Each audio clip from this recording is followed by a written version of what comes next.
And at a recently concluded CII National Manufacturing Summit 2025, we caught up with veterans of the manufacturing sector to understand the opportunities and challenges for the sector. Let's listen into excerpt of that conversation.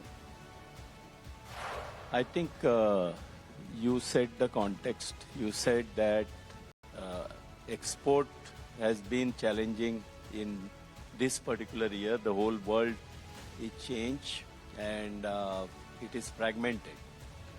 And if you have to maintain your momentum of export, it is like swimming against the tide. Okay. Now, obviously, when that is the situation, when all countries they are looking forward to self-reliance and doing manufacturing in their country, I would expect that how to improve competitiveness of Indian exporter, this should be the main theme which I feel. And because yes, trade deals may happen, but this trend of localization is not going to go away. Okay. So when it comes to improving export competitiveness, a lot is done on the logistics front, which is expected to bring down your logistics cost from 13% to less than 10%. A large number of MSMEs, they obviously do not have the bandwidth to go and promote their products and services across the globe. So I think the government will have to take the lead for that if you want to maintain the momentum.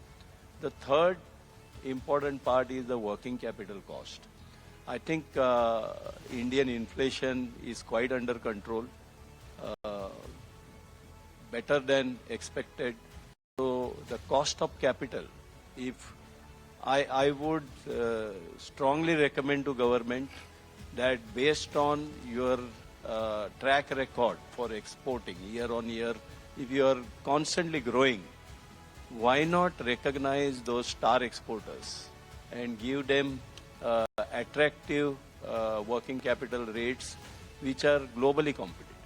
Wonderful suggestions, Mr. Nag. When we are addressing these problems and ways how should we deal with it, government should become a facilitator, and that has been long-standing demand, whether it is MSME or other manufacturing companies. Do you think cost of capital is one part, and creating that kind of environment by government is necessary for companies to be enabling like this?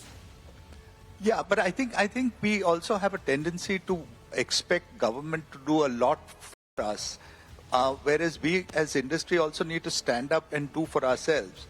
So government should only play the role of an enabler, but I don't think interventions are necessarily required. I think if they just sit back and provide a level playing field and work as an enabler, I think that is what would help industry. All right, so that is also, of course, important, and that question I'll come definitely for the companies. But Mr. Raghavan, what we know so far that there has been a request made by manufacturing companies to government as well, especially for this budget. What has been your learnings, and which are the points you think that should be considered? Yeah, thank you.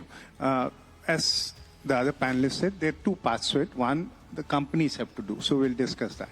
What your specific question, what the government can do, one is the promotion. See, a lot of our export compared to a neighboring country, a lot of effort for export is done by the company, by the organization, etc.